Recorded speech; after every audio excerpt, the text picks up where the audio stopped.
Soberanía Nacional de México a través de lo que llamamos el grito de independencia, pues no lo hemos podido hacer. Intentamos hacer algo paralelo, pero era un día entre semana en un parque. Infortunadamente no tuvimos el suficiente quórum.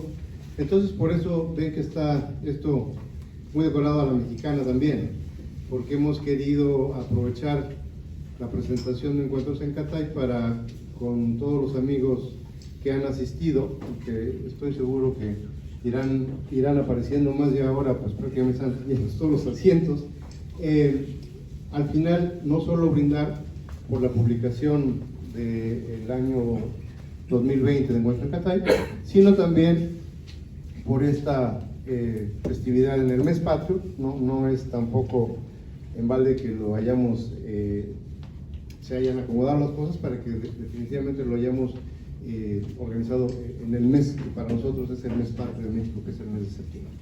Entonces, es una doble ocasión para nosotros de felicitarnos y de tener esta reunión entre amigos. Quiero muy brevemente comentarles que el número de la revista también para mí ha resultado especialmente significativo, porque viene toda una sección muy grande de San Mao, y otra de las grandes tradiciones que tenemos es el altar de Día de Muertos. De hecho, los invitamos desde ya a la celebración de este año, que vamos por primera vez a tener un evento muy grande en la alcaldía de en la alcaldía de Taipei. Vamos a montar toda una instalación de Día de Muertos que va a estar ahí una semana y que va a hacer algo que no tiene precedentes. Entonces, desde que llegamos por acá, yo he tratado de involucrar a la comunidad, sobre todo estudiantil de Taiwán, en nuestras tradiciones para fomentar lo que yo he llamado diálogo cultural. Y hace 2 años, en el altar que dedicamos aquí a Sor Juana Inés de la Cruz, porque como ustedes probablemente saben, siempre se dedica, cuando se hace de esta manera, más institucional, el altar a alguien que se coloca su retrato. En la tradición mexicana, pues son generalmente a los seres queridos. Decidimos hacerlo a Sor Juana Inés de la Cruz, y con el grupo estudiantil de taiwanesas, la mayoría eran mujeres, creo que había nada más un muchacho. Lo que hemos venido haciendo es que les damos el perfil del personaje que hemos decidido elegir para dedicarle el altar, y ellas decidieron, como paralelo, tener a San Mao. Entonces, eso para mí fue muy significativo, porque fue el descubrimiento de esta gran literata y poeta taiwanesa, que además tenían razón, aunque hay una diferencia de siglos, ¿no? Sor Juana pues es de la época de oro de nuestro siglo, de la gran literata en habla hispana de la época, y quizá de toda el habla española. Hay mucho paralelismo. Entonces, eso fue uno de los puntos. El otro de los puntos es que viene un artículo que me llamó mucho la atención sobre una obra teatral de un mexicano que fue cronista de la Ciudad de México, Salvador Novo. E incluso me trajo recuerdos de juventud, porque en una clase de literatura, cuando yo estaba en secundaria, nosotros elegimos, a iniciativa de hecho propia, porque acababa de morir ese año Salvador Novo, hacer toda una presentación temática, cada vez había algo, donde hablábamos de la obra de Salvador Novo, y la última presentación fue justamente sobre su teatro. Novo trabajó todos los géneros literarios y estudió a fondo la cultura prehispánica y aprendió náhuatl.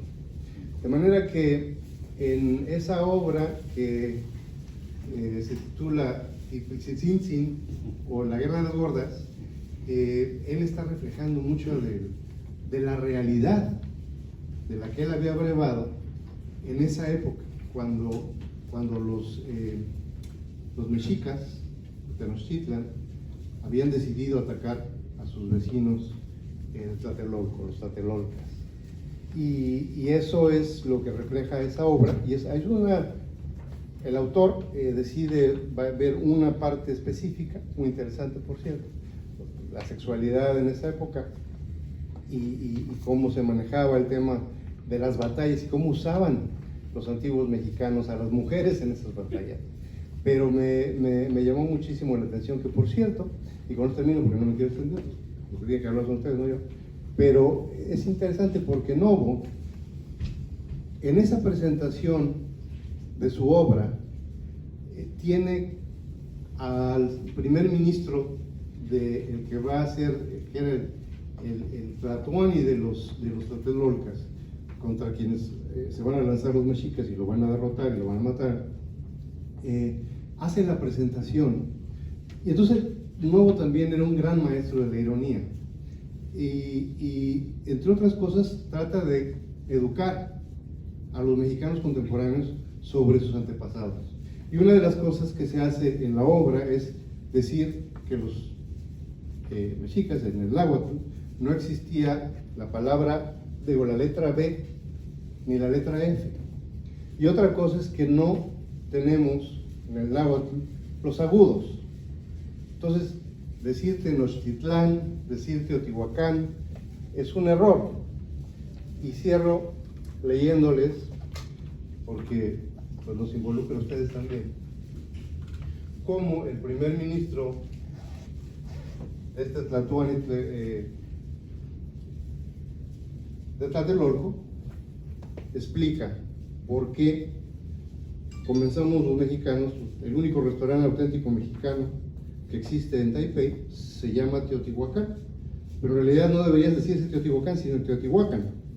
Y dice, es un error que debemos a la incapacidad española de pronunciar bien ninguna lengua, ni la suya propia.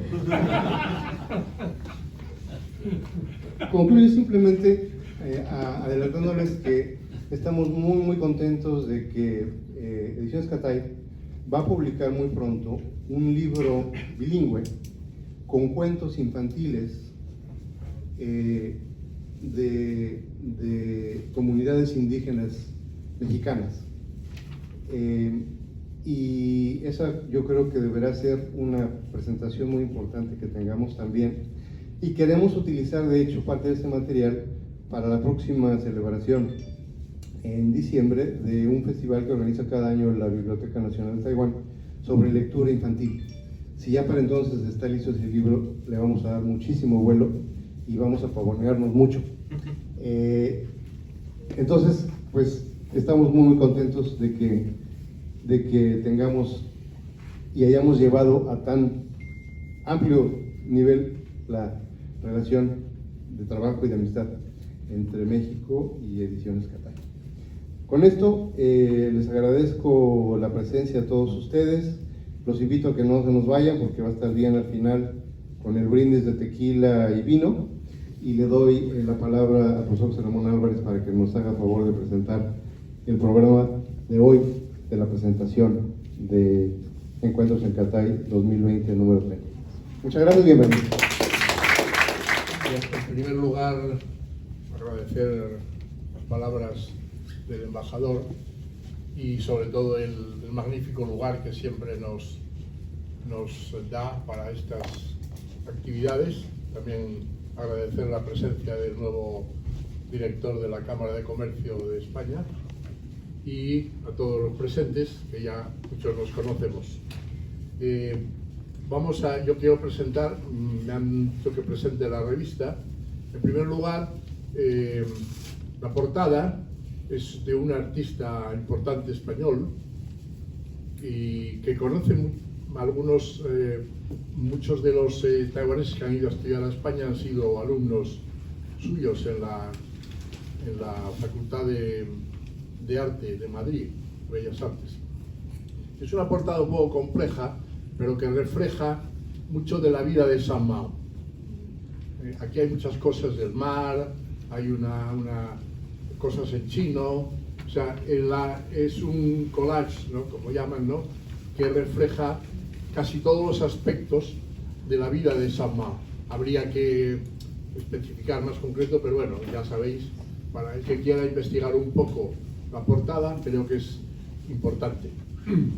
Bien, en cuanto a la revista, pues ya vamos por el número 33, quiere decir 33 años, que es bastante tiempo, ¿no? La revista empezó en la Universidad de Furen, cuando yo era director, y entonces en aquella época pues teníamos dinero. Ahora ya no lo tenemos, con los recortes.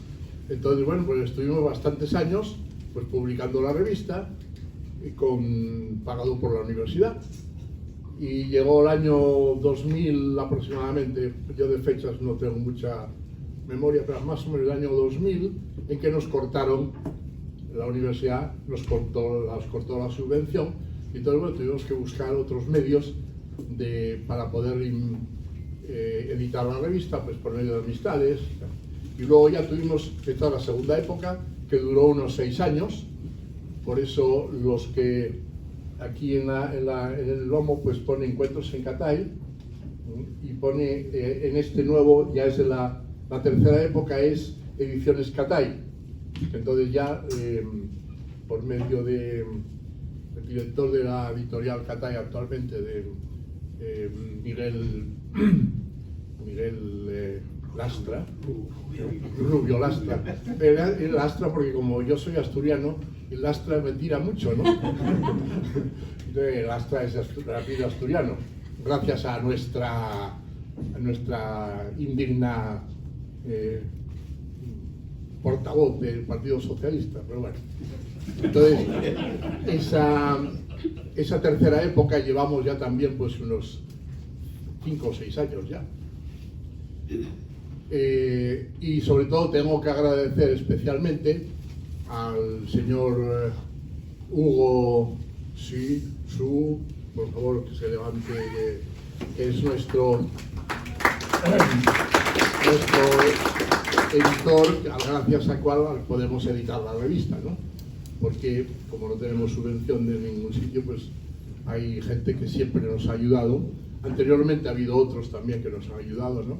Pero ahora Hugo especialmente nos ayuda, y este número precisamente ha mejorado muchísimo de calidad, aunque es mucho más pesado, pesa bastante, que es un problema para el envío por correo, pero la calidad es muy buena. Y también lo puedo adelantar que nos ha prometido para el próximo número, vamos a hacer un dossier para el próximo número sobre el problema de la ruptura de relaciones de Taiwán con España y de la salida de la ONU de Taiwán. Entonces él se ha comprometido a escribir un artículo que abarque todo, no solo eso, sino los problemas de China con Taiwán, de Taiwán y España, que también ilustrado, que va a ser, creo que sea muy importante. Pues es la revista, esta es nuestra revista, y seguimos trabajando. También dar las gracias a los colaboradores que hoy van a presentar la revista, algunos no, pero la mayoría, sobre todo los que escriben desde España, por medio de José Campos, que es el subdirector de la revista, pues tiene muchos amigos, y creo que estamos mejorando bastante en la calidad. Luego también, en la historia de la revista, yo empecé en el año 1987, el primer número. Y recuerdo que entonces estaba el profesor Bayo, ya fallecido, y también el padre Mateos, también fallecido, y Ricardo Blázquez, que estaba también de profesor allí, y fue uno de los que colaboró para el nombre. El nombre Encuentros en Catay es un nombre, Catay es el antiguo nombre que dieron los españoles a China. Y tuvimos muchas opiniones sobre el nombre, y luego decidimos Encuentros en Catay. Y yo recuerdo que Ricardo Blázquez estaba allí, es de los digamos, fundadores de la revista. Entonces, que tiene una historia bastante larga nuestra revista, ¿no? Luego, dentro de la revista me han pedido que comente un poco, hay una parte de didáctica, que son 2 artículos de 2 profesores taiwaneses, uno sobre el problemas de gramática del chino, y otro sobre la clase de escritura en chino. No voy a hablar del artículo, pero nada más reseñar que uno de nuestros fines cuando fundamos la revista fue hacer que fuera un puente de contacto y puente de unión entre la cultura china taiwanesa y la cultura española hispana. Y lo hemos conseguido bastante bien. Y por eso mantenemos siempre e intentamos que haya artículos de profesores taiwaneses que escriban en la revista, ¿no? Y siempre lo hemos mantenido e intentamos hacerlo. Por ejemplo, estos dos artículos son muy interesantes. Hay otros artículos también de profesores taiwaneses que no están en la parte didáctica. Por ejemplo, hay otro en la primera parte. Quiero decir que en la revista intentamos que colaboren nuestros amigos taiwaneses, sobre todo profesores, para mantener ese puente de unión cultural entre Taiwán y España. Bien, entonces ya dejo la palabra. Con esto más o menos tenéis una idea de lo que es la revista, y dejo la palabra ya a los siguientes ponentes que van a explicar cada uno las partes. En la revista tenemos una parte le llamamos Oriente y Occidente, que hablamos de problemas de otra parte que es de literatura o historia, y otra parte que es también, hay una parte de tauromaquia, que es importante pues, desde el punto de vista español, y luego otra parte final que es de tipo de creación. Entonces cada uno va a exponer esta parte. Y luego tenemos un dossier, cada número es pues, un dossier especial, que en este número está dedicado a San Mao. Bien, muchas gracias por vuestra atención y dejo la palabra al siguiente ponente, que es Ricardo Braz. Buenas tardes. Les voy a hacer la presentación de la sección Oriente y Occidente de Encuentros en Cathay del número 33 del año 2020. ¿Oyeron ustedes hablar del elevator pitch, que ahora se enseña en todas las escuelas de negocios? Consiste, para quienes no lo sepan, que si no eres capaz de vender tu idea en el transcurso de tiempo que un ascensor se mueve de una planta a otra, nadie va a prestar atención a lo que dices ni a lo que quieres comunicar. Es decir, que nuestro mensaje tiene que ser breve y claro para que tenga el efecto que deseamos. Ahora tengo que presentarles 152 páginas repartidas en 5 artículos en 10 minutos que me han dado. 10 minutos, que es el tiempo que tardamos en tomar una ducha u ordenar la mesa de trabajo. No me queda más remedio que recurrir a la técnica del elevator pitch, pero además de ser breve y claro, también es mi deseo hacer una presentación con suficientes elementos atractivos para que estimule la curiosidad por su lectura. Juanelo Turriano. ¿Les dice algo este nombre? No es una marca de ropa interior masculina, ni siquiera de zapatos. Voy a repetirlo, Juanelo Turriano. Bueno, fue un maestro relojero hispano-italiano que vivió en Toledo a finales del siglo XVI. En 1565 recibió el encargo de elaborar un plan para elevar el agua del río Tajo hasta el Alcázar. Los toledanos deberían estar ya cansados de subir 365 días al año los cántaros de agua a hombros o a lomos de sus caballos, los 100 metros de desnivel que hay desde la orilla del Tajo hasta la base del Alcázar. Juanelo Turriano se las ingenió para diseñar y construir un artificio compuesto de poleas y ruedas dentadas semejantes a la maquinaria de un gran reloj que era capaz de elevar 13 metros cúbicos de agua al día. Ninguna ciudad de Europa podía presumir de tener un ingenio que pudiera llevar el agua a niveles tan altos. Pero lo que nunca pudo imaginarse el maestro relojero es que el plano de su artefacto acabaría al otro lado del mundo, traducido al chino y ante los ojos del emperador Guanxi. Albert Koenig, profesor del Departamento de Ingeniería Civil de la Universidad de Hong Kong, en su artículo Crónicas de Tierras Extranjeras de Giulio Aleni, 1582-1749, y la introducción de obras hidráulicas occidentales en China, que es uno de los artículos que les voy a presentar, describe con precisión y asertividad propia de los ingenieros civiles la traducción china de la obra del jesuita Giulio Aleni, posiblemente la primera obra occidental de ingeniería hidráulica traducida a esta lengua. Además del artificio de Juanelo Turriano, se incluye el acueducto de Segovia y la ciudad de agua de México de Tenochtitlán. Ya lo he pronunciado bien, ¿verdad?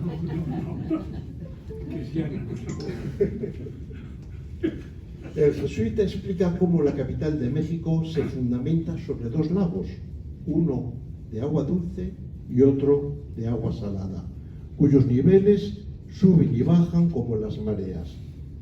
Sobre las aguas se clavan estacas de madera que no se pudren en 1000 años y colocan tablas sobre las que construyen hermosos edificios bellamente decorados. El impacto que pudo ejercer esta obra ante los ojos de los chinos no fue grande, ya que no satisfacía sus necesidades, pero sí despertó una educada curiosidad por aquellos conocimientos. Hasta después de las guerras del opio, no se avivaría el interés por la ciencia, tecnología e ingeniería occidentales. Sin embargo, el artificio de Juanelo Turriano acabó clasificado entre las estanterías de los archivos imperiales. Este artículo es el resumen de una ponencia presentada por Albert Koenig en un congreso de la Asociación Internacional de la Historia del Agua, traducido por el doctor José Ramón Álvarez al castellano. ¿Cuál es el libro chino que más entusiasma a los occidentales? El I Ching, bastante confuso, ¿no? Las analectas de Confucio, poco aburridas. El arte de la guerra, poco belicoso. Posiblemente ninguno de los tres. Es quizá el Tao Te Ching, el libro de la literatura china que más ha tocado la fibra sensible de los lectores occidentales. Es un libro breve que consta de 81 capítulos y que se puede leer de un tirón. Pero si tratásemos de clasificarlo, ¿en qué género literario lo ubicaríamos? Es un tratado filosófico, político, ético, místico, exotérico, etc. El profesor José Ramón Álvarez, a lo largo de su artículo El Tao Te Ching como crítica política, que es el segundo artículo que les presento, trata de manera didáctica y amena, como nos tiene acostumbrados,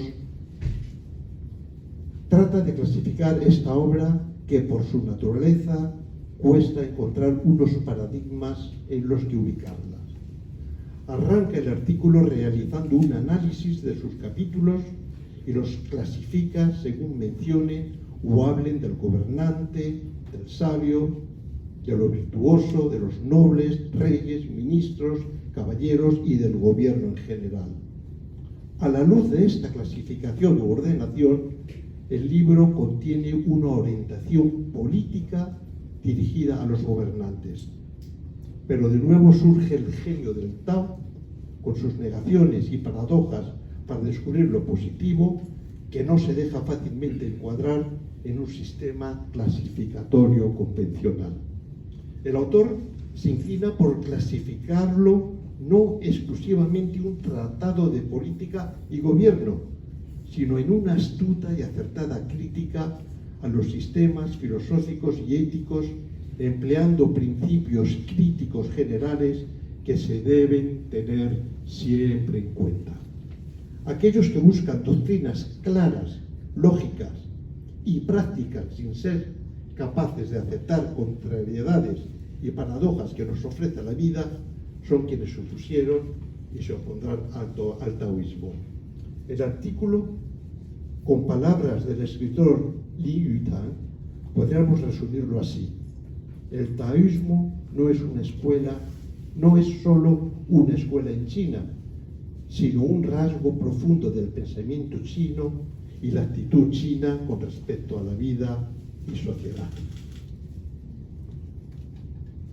Según el Ministerio de Cultura y Deporte de España, con datos del año 2017, las ediciones bilingües editadas en chino y español solo fueron 13, es decir, un 0,3% de las ediciones en lengua extranjera.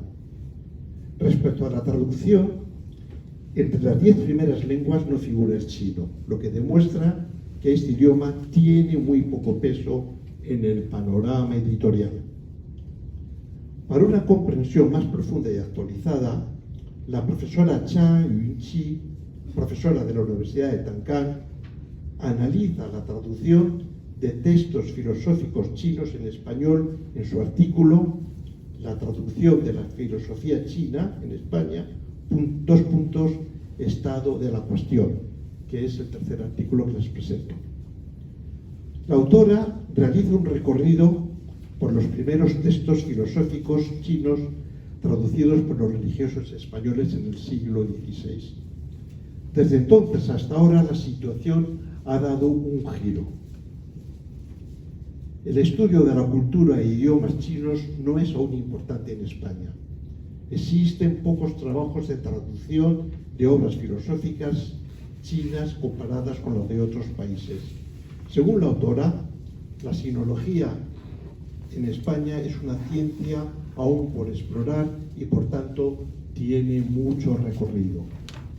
El artículo detalla las universidades españolas que ofrecen departamentos de sinología y traducción. También identifica a los nuevos traductores de obras filosóficas chinas, como el finado padre Carmelo Elorduy, que falleció hace un par de décadas en Taichung, a Iñaki Preciado, Laureano Ramírez, Joaquín Pérez Arroyo y a José Ramón Álvarez también. Dedica un interesante capítulo a las retraducciones. Retraducciones de tratados de filosofía china. La retraducción es la traducción parcial o completa de obras ya traducidas anteriormente. En otras palabras, las traducciones van envejeciendo y se quedan obsoletas. Y han de rejuvenecerse adaptándose más a la lengua actual y a veces enriquecidas con notas y explicaciones. La autora es optimista y arguye que con el auge económico de China despertará más interés el conocer su idioma y su cultura, pero si no hay un mayor interés de los lectores por las obras filosóficas chinas, bajo el punto de vista editorial va a ser muy difícil que se publiquen estas obras debido a su escasa demanda. Es un tema que merece la pena estudiarse, como lo ha hecho la profesora Zhang, y prestar atención a sus sugerencias para dar un poco más de peso a esta materia. Sun Yat-sen, el aún padre de la patria, está más presente en Taiwán de lo que queremos. Lo tenemos cerca, pero sabemos poco de su biografía y no acabamos entendiendo bien su legado político.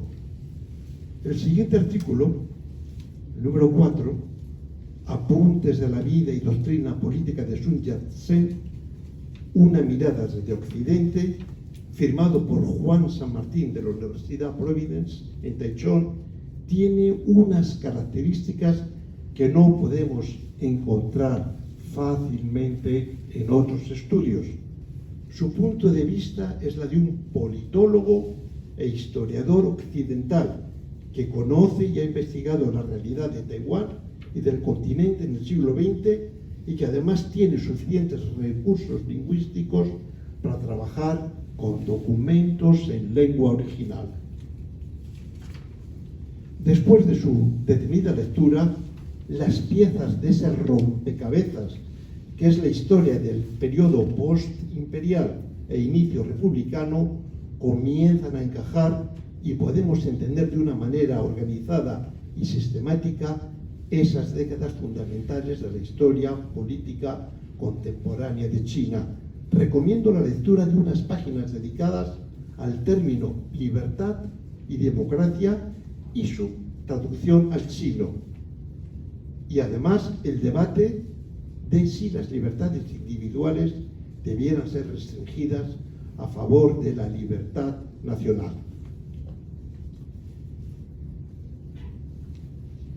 Decía Vargas Llosa que los verdaderos maestros y artesanos de las palabras son los poetas, a quienes califica de auténticos escritores, mientras que los demás somos escribidores. En uno de los poetas más representativos de la poesía contemporánea americana es Ezra Pound, de la llamada Generación Perdida. Ezra Pound aprendió chino y japonés para traducir la poesía clásica al inglés en su obra llamada Katai, como la revista que ahora presentamos. Un poeta contemporáneo español compuso un texto, Ofrenda. Bajo el título escribió dos iniciales en mayúsculas, E.P, que remiten al poeta Ezra Pound. En una de sus estrofas dice que el poeta americano bebió en la popa de Oriente la paz de las ramas inclinadas de los sauces sobre el lago y el sendero de la luna. Nos estamos refiriendo al poeta Antonio Colinas, Premio Nacional de Literatura de 1982. La simiente sintética china en la poesía de Antonio Colinas, escrito por un profesor de literatura de la Universidad de León, José María Balcells, es el artículo con el que cierro mi ciclo de presentaciones. La admiración literaria de Antonio Colinas por Ezra Pound y la pasión de este por China hizo que también anidara en su alma el interés por esta cultura. Realizó 2 viajes a China en el 2002 y en el 2005, que le permitieron acceder al pensamiento sincrético chino e incluirlo de forma más profunda en su temática. El profesor Balcells rastrea las pinceladas orientales del poeta e intenta descifrar los símbolos que gravitan sobre esta perspectiva. Este artículo, centrado en la obra de Antonio Colinas, es práctico y útil para quienes investiguen o tengan curiosidad de apreciar cómo el poeta interioriza, asimila y expone la magia, la intemporalidad y la belleza esplendorosa de los arcanos de la cultura china en sus textos y en sus silencios. Muchas gracias. Muy buenas tardes a todos, pues señores directores, Martín Torres Gutiérrez y el señor director Eduardo Euba, ¿no?, que acaba de salir, y queridos profesores, colegas, alumnos y amigos, muy buenas tardes a todos. Bueno, me toca el dossier de San Mao y, bueno, antes que nada, yo digo que para ser una de los pocos testigos de encuentros en Katai hay que ser suficientemente mayor y vieja. Yo soy una de estos testigos, porque cuando se publicó en 1987 era mi segundo año del máster de posgraduado de Fulbright y han pasado 33 años, o sea que yo, para no presumirme, ¿no?, ya suficientemente mayor y vieja. Bueno, hoy, perdona, yo he preparado nada más 3 diapositivas, pero para poder presentar mejor,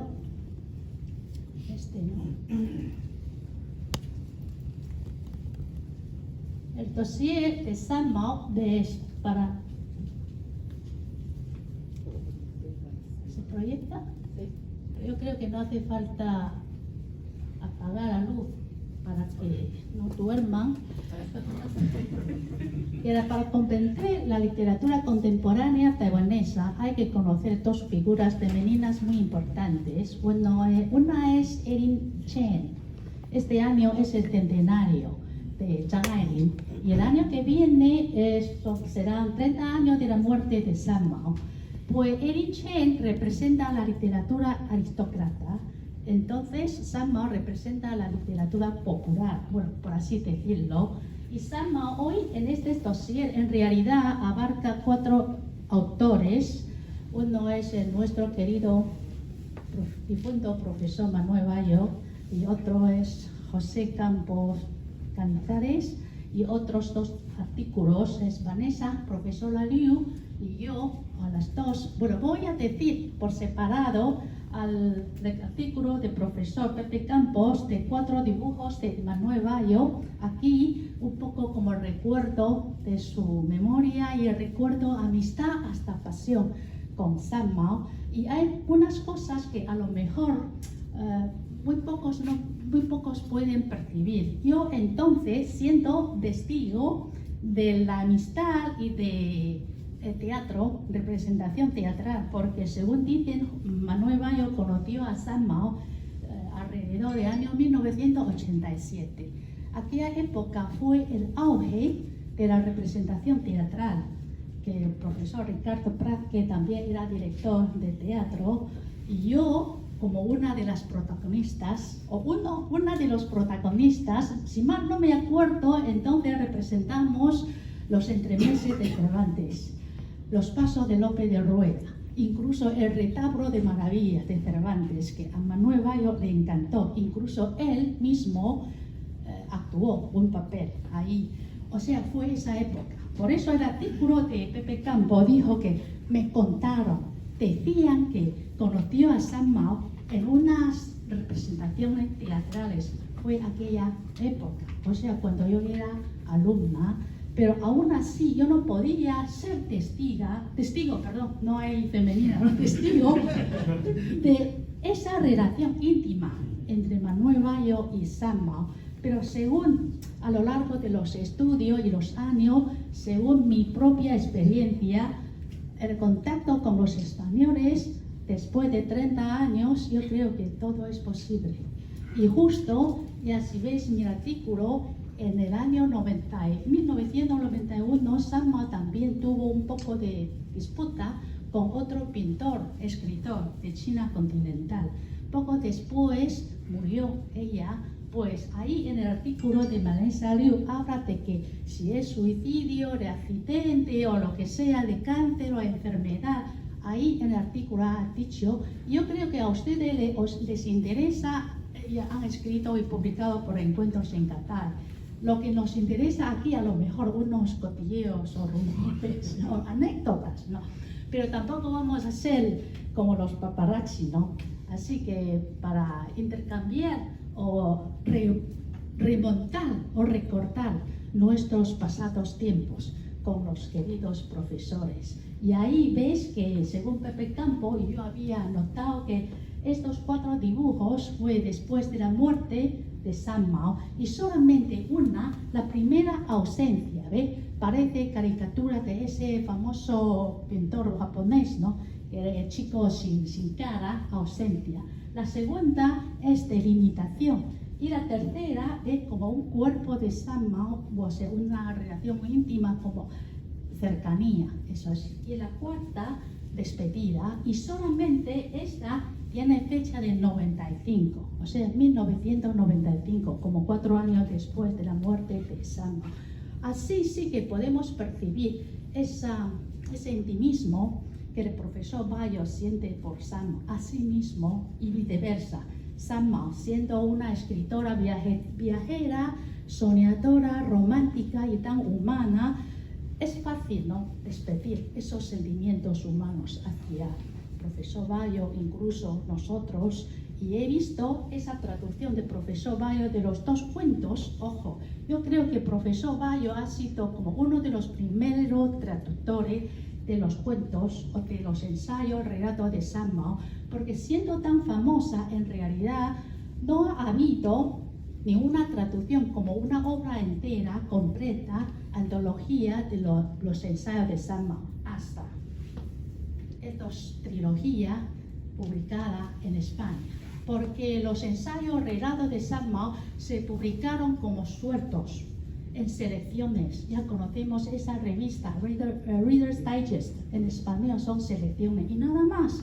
O sea que esta trilogía de versión española se puede considerar como pionera de la introducción y presentación de San Mao, y esto también ha causado la atención de los españoles de España, de haber sentido de esa influencia e impacto de España hacia el lejano oriente. Por eso, después de publicar esta trilogía, sobre todo en 2016, en España han salido muchos enlaces, reportes, informes sobre el San Mao. Y eso podemos ver en el artículo de Vanessa. San Mao desde la mirada española. Ahí hay un montón de enlaces, vídeos y televisión, documental, entrevista. Incluso el año 2018 vino un grupo de televisión española a rodar un documental y me hicieron también una entrevista en total. O sea, han recorrido por Hong Kong, Taiwán, entrevistaron a los padres de San Mao, a los amigos y todo, y luego se proyectó en España, yo creo que el año 2019, o sea, hasta ahora creo que es el documental más completo. Y diciendo que Manuel Bayo ha traducido dos cuentos, dos ensayos, El vestido de púrpura y luego Noche de teatro, pero sabemos que ahí yo pongo traductor, en realidad sabemos que Manuel Bayo no es posible, ¿no?, traducir del chino a español. Entonces debería ser una ayuda.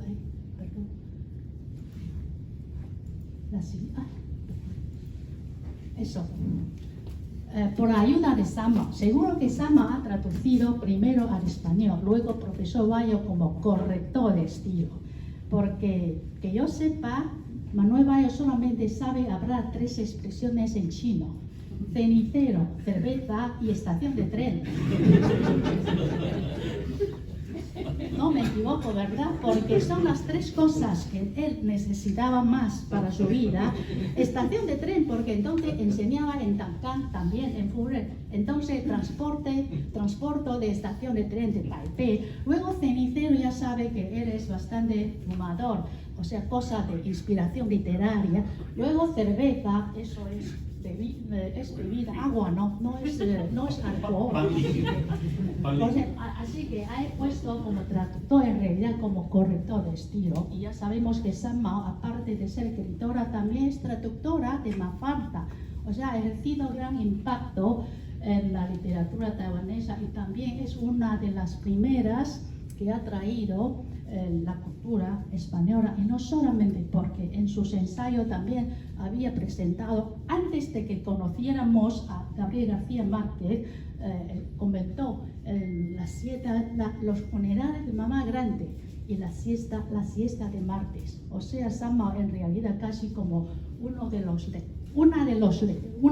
lectores pioneros que para dar a conocer la cultura española y hispanoamericana, sobre todo después de ser subvencionado por United Daily News, viajó por toda América Latina. Y aquí hay que mencionar que en realidad la fama y ese impacto de San Mao tenemos que mencionar 2 patrones.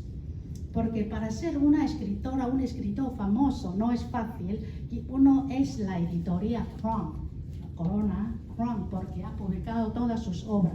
Otra es United Daily News, porque desde su primer artículo, El restaurante chino en el Sahara, empezó a ser publicado por el suplemento literario United Daily News. Y yo lo sé porque San Mao es la madrina de la hija del director del suplemento literario de United Daily News. Entonces contó cómo arregló para publicar constantemente los artículos de San Mao en Taiwán.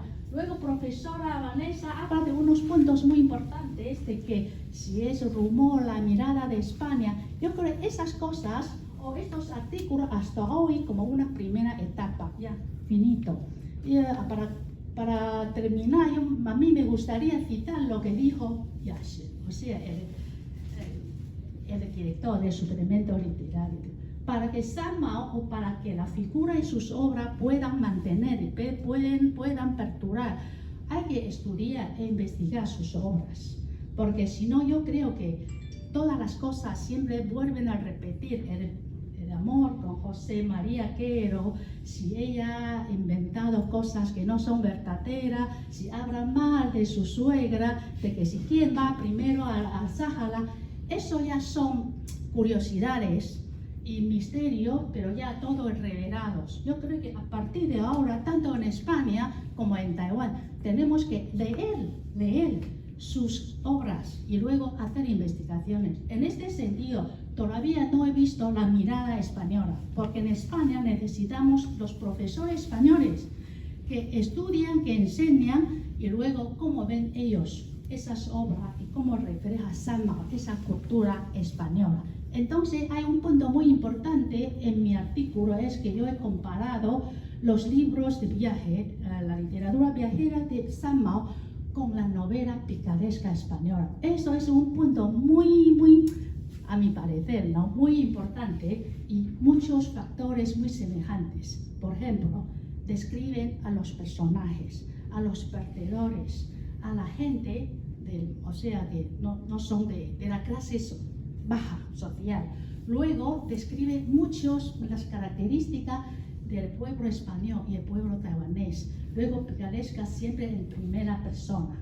Eso quiere decir que no importa, aunque Sanmao miente, no importa, según una teoría. Eso es una autorización, una autoría, hasta privilegio, que una viajera que ha viajado tanto en persona le da una autorización para mentir y para envejecer. Esto es la magia y la técnica de Sanmao, por eso hay tantos lectores, sobre todo los jóvenes de mi época, y en China hoy día muchos dicen que yo estudio español porque he leído a Sanmao. Entonces esperamos que en el futuro los estudiantes o la joven generación puedan decir que yo he investigado, que he encontrado cosas muy semejantes entre la cultura española, la cultura hispanoamericana y la cultura taiwanesa y china, a través de las obras y a través de la idiosincrasia y sus características. Así es el valor que hoy día aquí tanto damos el homenaje o apreciamos el valor de Sanmao. O si no, yo creo que dentro de poco a lo mejor Sanmao desaparecerá y vuelven a repetir las mismas cosas. Y esto yo me estimulo y estimulo a todos aquí presentes para trabajar juntos sobre la persona y las obras de Sanmao. Muchas gracias. Y al final, una foto para acabar el artículo de Pepe Campos. Dijo que Manuel Bayo se enteró de la muerte de Sanmao el día 5, ¿no?, al llegar a Alemania. Pero el día 14 de febrero de 1901 estuvo en Madrid con nosotros. Y podemos ver, en realidad, tiene una cara ya un poco sonorienta y luego un poco desanimada, porque en la plaza de Colón, a vernos, dice que murió Eco. ¡Qué tonta! Porque decían que se suicidó. Y luego muy desanimado. Y ahí, qué pena, en esa foto ya hay dos con José María. Entonces era tercer secretario de nuestra embajada, ahora ya es embajador, o sea, el director. Luego Luisa, la querida esposa de José Ramos, y yo detrás. Luego Andrea y luego Ernesto, o sea, todos somos alumnos del profesor Bayo, de Ricardo Prasque y de José Ramos. Fue el día San Valentín y estamos ahí hablando de la muerte de Sanmao. Así que yo creo que hoy tenemos que reanimarnos a hacer más estudio e investigación. Eso es el valor. Yo creo que también es el significado y sentido del dossier. Muchas gracias. Bueno, buenas tardes. Me toca la sección de cultura. Buenas tardes, embajador. Bien, esta sección consta de 5 artículos. Yo voy a seguir el orden, salvo el número 2, que lo dejaré de último por razones personales que ya diré en su momento. Y en el primer artículo se titula El miedo enamorado. Miedo enamorado va con comillas. El miedo enamorado en las literaturas de la época de Cervantes. Su autor es el profesor Julián Arribas, profesor de la Universidad de Alabama. Por si no sabéis, Alabama está en los Estados Unidos. Es un artículo que yo califico de académico en el sentido más noble del término. Es decir, un texto preciso, de escritura meridiana, es decir, clarísima, todo lo contrario de la habitual escritura académica cadavérica. En su expresión indigesta, en sus jergas arcanas imposibles de entender. Es un artículo que se lee con placer. Entonces, trata a partir de dos pasajes de dos autores del siglo de oro español. Uno de ellos es Luis Gálvez de Montalvo y otro es un tal Cervantes, de ciertas ideas cristianas sobre la teología del temor de Dios, en la tradición del greco-romano del tema amoroso. Habla de una diferenciación entre el miedo leve y racional, que es beneficioso, y entre un miedo intenso e irracional, que suele tener resultados desastrosos, por supuesto. Es un dilema que el autor titula Paradoja de amar y temer simultáneamente. Amar y temer. Y aquí cabe pensar, diría yo, en las actuales leyes de género. La palabra género, ya volveré en su momento, la palabra género. Las actuales leyes de género en España, que han inducido a muchos hombres a huir despavoridos de las mujeres para no acabar en la cárcel. Okay, es un artículo, a mi juicio, muy provechoso, que se lee con un amoroso suspiro. El segundo artículo, no en el orden, porque el segundo es el último que yo voy a tratar, se titula Una tumba en Cayambe. Cayambe es una población perdida allá en Ecuador, en los Andes de Ecuador. Su autor es Vicente Llorca, que firma simplemente como escritor. No sé nada. En fin, ¿tú sabes algo de él? ¿De dónde? ¿Español? Profesor de literatura. Profesor. Firma como escritor, lo siento. No quiere aparecer. Lo siento, escritor, ya está, se jodió. Partiendo de un artículo del poeta Juan Luis Panero. Panero es una familia de poetas importante en España. Leopoldo Panero es digamos, el patriarca, y luego tiene dos hijos, por lo menos dos famosos.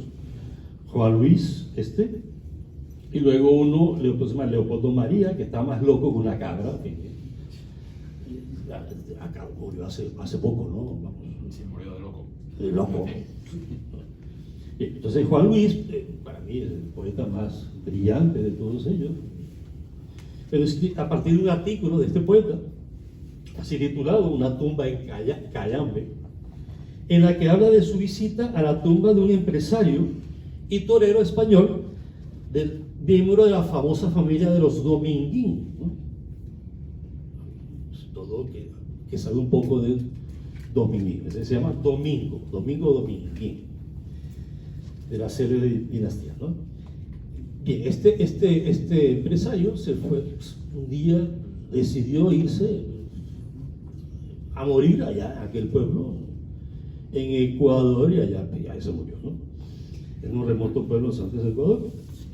Bien, entonces, este artículo comienza de un modo, yo diría, desconcertante, ¿no? Desconcertante en un sentido, porque, o tal vez diría disperso, porque parece que hablará sobre este empresario, Domingo Dominguín, Pero el autor cambia de tercio, en fin, cambiar de tercio, según los toros, ¿verdad? Para a continuación ofrecernos un retrato, yo diría que entre melancólico y un poco desalentador, y sin duda interesante, ¿no? De lo que él llama el final de una generación intelectual. El autor de este artículo es el Llorca, ¿no? Vicente Llorca. Él habla de el final de una generación intelectual, el final, la muerte de la posguerra española. Habla, por ejemplo, de cierta literatura taurina, ¿no? Que según él ha envejecido mal, comillas.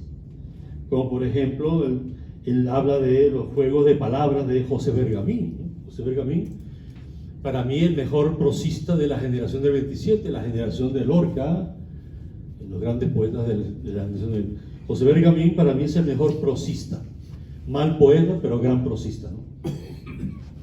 Entonces, él habla de que es ese tipo de crítica de prosa taurina, dice que eso está muerto, es un juego de palabras. Yo me permito discrepar personalmente de esto, pero yo creo que Bergamín ha escrito libros bellísimos, uno que se llama La música callada del toreo, que a mí me sigue pareciendo un libro muy hermoso. Usted dirá que usted sabe estas cosas, ¿no? Luego lo voy a citar. Bueno, pues a mí me parece un libro hermoso. Yo no creo que eso sea una cosa que está muerta ni Es envejecida. un juego literario, ¿eh? Bueno, pero es literario, pero es una crítica. Pero bueno, en fin, yo me permito discrepar de este autor en este punto, ¿no? Tengo derecho, ¿no? Ok, de su lectura cabe concluir. Ahora, pero también se refiere pues, a toda esta generación, no la precisa mucho, ¿no? Pero uno de los temas que él pone ahí, hay una película que se llama El Desencanto, ¿no? Bueno, es una película que habla de la familia Panero, ¿no? Es una especie de película documental, ¿no? En mi opinión es una de las películas más soporíferas de la historia del cine y más insoportables. Si alguien puede soportar esa película, puede soportar cualquier cosa. Bueno, entonces a ver, de su lectura, de la lectura de este artículo, interesante, muy personal, muy íntimo, cabe concluir que esa generación, son palabras que el repite el autor, murió de hastío y aburrimiento. Yo diría, tal vez de ellos mismos. Es un artículo muy personal y yo diría intrigante, estupendamente escrito, muy bien escrito. Bien, el siguiente artículo lleva por título, un título, yo diría, inusitado, ¿no? El embajador me va a enseñar, me va a ayudar, porque usted acaba de mencionar a Salvador Novo, que es un autor muy importante, de verdad, yo lo he leído antes como poeta. Salvador Novo es dramaturgo, novelista, cuentista, poeta, cronista, es un autor importantísimo en México. Este artículo lleva por título Sexualidad y Género. La palabra género ya me encargaré de ella pronto. Ayúdenme usted, embajador. Impipiltzintzin. Los niñitos. Los niñitos. O La guerra de las gordas. De Salvador Novo, punto y seguido. Algunas aclaraciones mediante las fuentes coloniales. Autor, profesor Nicolás Balutet. ¿Francés o catalán este tío? ¿Lo conoce, José Ramón? No lo conozco. Balut, es francés, Balutet. He escrito con él. A mí suena catalán, pero es igual. Vive en Francia. Universidad Politécnica de France, Laboratorio CRIS. A saber qué demonios es eso, que no lo sé. Bien, entonces, yo primero quiero referirme a este nefando palabra llamado género. De este título me veo en la enojosa obligación sobre este bendito género, que es una palabrita, una palabreja que se ha repetido en los últimos 15, 20 años, ¿no? que habla de estudio de género. Entonces, a ver, en español la palabra género lo usamos como exclusivamente para género gramatical, ¿no? Gramatical. Y entonces, claro, aquí tenemos un problema de una mala o pésima o ridícula traducción del gender inglés, ¿no? Estudio de gender, estudio de género, estudio de sexo. Entonces, claro, como la influencia de unas feministas alocadas en inglés sobre el español es muy grande, entonces hay traducciones de género. ¿De qué demonio de género? Entonces, a ver, ¿qué género cuál? Las personas tenemos sexo. Yo no tengo género. El que desee tener género, que lo tenga. Yo tengo sexo.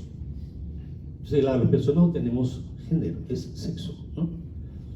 Entonces, a ver, estudio de género, ¿cuál género? Entonces, eso es, en fin, esto no, es un problema de influencia del inglés que yo lo rechazo. Entonces, a pesar de esta innecesaria, quizás inevitable concesión, digo, a la tontería de la corrección política mal traducida del inglés, por supuesto el artículo no carece de atractivo y de interés, por supuesto. Se refiere a una obra que el embajador Torres ya ha citado, de este importante escritor mexicano, Salvador Novo, en la que se recrea la vida de la corte de un rey o emperador, ¿cómo se llama? Moquihuix,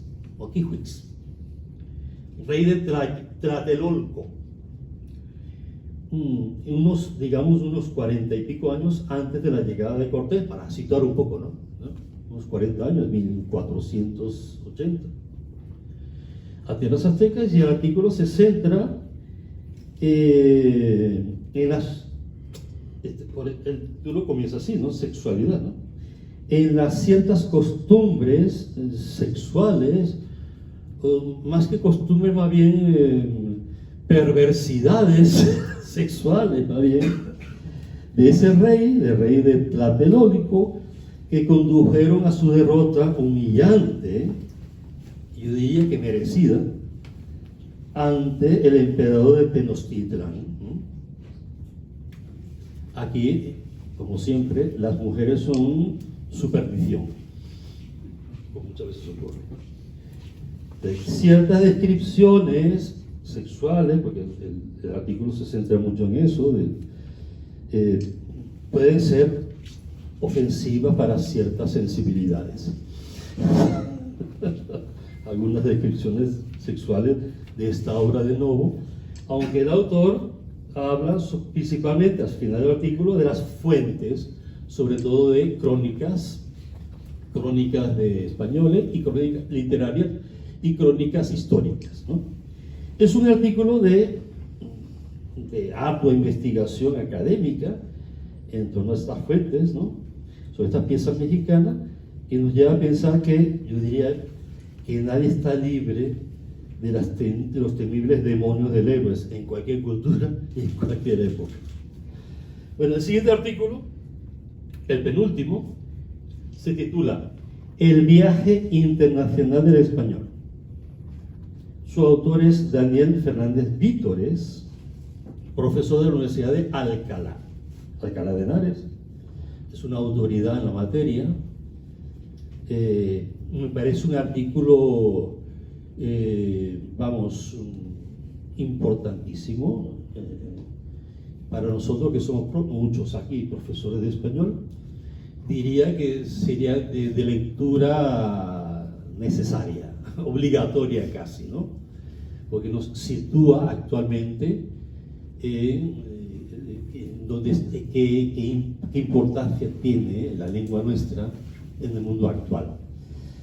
Entonces es un artículo, diría, modélico, tanto su posición, su escritura cristalina, clarísima, y sus fuentes, ¿no? Muchas fuentes. Pero se lee, igual que el primer artículo que mencioné, en un suspiro, ¿no? Si las fuentes no molestan, se lee con placer. Debería ser de lectura obligatoria, como ya he dicho, ¿no? Nos enteraremos de muchos datos interesantes. Se refiere a la situación actual del español en tanto lengua nativa, también como lengua internacional, y a su diverso peso en diversos campos, desigual, ¿no? Sea demográfico, muy fuerte, demográfico, económico, menos, científico, muy poco, ¿verdad? Cultural, fuerte, y otros campos, ¿no? Como el español tiene un peso menos o más en diversos campos. Pero también en contraste con otras lenguas, las otras de lenguas más habladas del mundo, el chino mandarín y el inglés. Entonces, ventajas o desventajas según su comparación. Luego, uno de los datos llamativos, ¿no? Ya que estamos aquí en Embajada de México, ¿no? El PIB, Producto Interno Bruto, ¿eh? Generado por los hablantes de la comunidad hispánica en los Estados Unidos, que según se las cuentas son 40 millones, 50 millones, muchos de ellos son mexicanos, ¿verdad? El Producto Interno Bruto de esta comunidad, 40, 50 millones, más o menos la población casi de España, sería la octava economía más grande del mundo. El producto generado por delante de España. Es un dato interesante, ¿no? Entre los muchos datos que da el profesor Fernández Vítores en este estupendo artículo que yo invito a que lean todos, pues nos ofrece un montón de cosas interesantes. Bueno, termino con un artículo que debería ser el segundo. Yo lo he dejado de último, como dije, desvergonzadamente, por razones estrictamente personales, porque su autor es un poeta, destacado poeta venezolano, bueno, corrijo, gallego-venezolano. Gallego-venezolano o venezolano-gallego, qué diablos. Que ahora vive en La Coruña, ya jubilado hace años, y con el que yo conozco hace más de 40 años. Entonces, este artículo no es exactamente un artículo, ya diré por qué. Se titula Memoria de 9 poetas venezolanos del siglo XX. Su autor este poeta se llama Salvador Tenreiro, un apellido muy gallego, Tenreiro, escritor, poeta. Ahí dice escritor venezolano, dice en la revista, ¿no? Hace 15 años Salvador regresó a Galicia, su tierra natal, después de pasar media vida en Venezuela como profesor, ahí ganó premios como poeta y tal, huyendo, según sus palabras, de la barbarie chavista. Sus palabras, barbarie chavista. Ahora el chavismo está en el gobierno español, felicitaciones. Aquí corresponde. Está instalado y ejerce un poder, así que, bueno. Ok, entonces, aquí trata que se abandonó ese desdichado país llamado Venezuela y se fue a otro país que podría también estar desdichado, España. Habla de estos 9 poetas. Yo repito, desvergonzadamente personalizo esto porque 8 de esos poetas los conocimos personalmente, ¿no? Uno más él y otro más yo. Uno de ellos fue director de mi tesis de máster, de licenciatura. Algunos de ellos son 3, por lo menos, son 3 de los más grandes poetas de Venezuela del siglo XX. 3, ¿no? Y no lo digo yo, digamos, yo diría que es personalizado, pero es cualquier estudio que leáis, podéis encontrar esos autores. Entonces, de esos 3 grandes poetas, yo me centro en 3. Cuando leáis este artículo, que no es un artículo, como dicen, porque él mismo se disculpa porque tiene un tono conversacional, porque son como notas que fue escribiendo en Facebook. Este artículo, esos 9 poetas fueron notas que fue publicando en Facebook. y luego las ensambló en este artículo, ¿no? Entonces hay 3 poetas que menciono: Vicente Gervasi, Juan Sánchez Peláez y Rafael Cadenas. Entonces aquí, para terminar, la poesía venezolana. Entonces, yo siempre he dicho que es dentro de la literatura hispanoamericana, que es como la gran desconocida. Porque siempre se habla de la poesía chilena, de Pablo Neruda, de los poetas argentinos, poetas mexicanos, Octavio Paz, etc., ¿no? Poetas venezolanos conocidos, nadie sabe absolutamente nada. Menciona un poeta venezolano, José Ramos, no, nada, ¿no? Nadie sabe absolutamente. Es como una poesía casi clandestina, ¿no? Y no lo digo yo, pero es de una originalidad extraordinaria, una gran riqueza, desconocida hasta hace unos, digamos, 15 años. Ya en España, ya por lo menos hay 2 antologías importantes, publicadas por editoriales españolas importantes, y ya hay ediciones completas de algunos de estos grandes poetas en España, así que ya no es tan desconocida, ¿no? Pero durante décadas de la literatura española, ¿qué sabía nadie? Rómulo Gallegos, y ya se acabó, nada más, ¿no? Nadie sabía absolutamente nada. Además, si observáis una cosa interesante, en el premio Cervantes, el premio más importante de las letras en español, si observáis bien la lista de autores premiados, la única tradición literaria ausente, la única, es Venezuela. Hay un montón de autores mexicanos, argentinos, chilenos, peruanos, colombianos. Venezuela, un país de 1 millón de kilómetros cuadrados, con una tradición literaria importante, no existe. Hay un poeta candidato hace años a este premio, se llama Rafael Cadenas, mi profesor, ¿no? Es candidato, pero ya tiene 90 años, acaba de cumplirlos. Pero parece que el premio Cervantes parece que se especializa en dar premios a ancianos a punto de morir, ¿no? Por ejemplo, al poeta Nicanor Parra se lo dieron a los 98. El año pasado Ida Vital en 91. ¿No? En fin, no extraña que a Rafael Cadenas se lo den a los 99. Bueno, entonces, a ver, termino. Entonces, es una invitación para que conozcáis una producción, una tradición poética riquísima, no se parece a ninguna, si la comparamos con la poesía mexicana, la poesía argentina o chilena. Es una poesía venezolana, ¿no? Y es una cosa muy especial, muy interesante. Y bueno, termino. Gracias. Mi amigo Santiago Gamón me decía: Pepe, bueno, fue una suerte conocerle. Los toros, como dije el año pasado, acercan a las personas, pero personas de gran categoría. Esto es algo, uno de los grandes valores que tiene la afición a los toros. Entonces me decía Santiago: Pepe, la cultura española ha dado 3 grandes cosas a la cultura universal: la tauromaquia, el flamenco y la Semana Santa.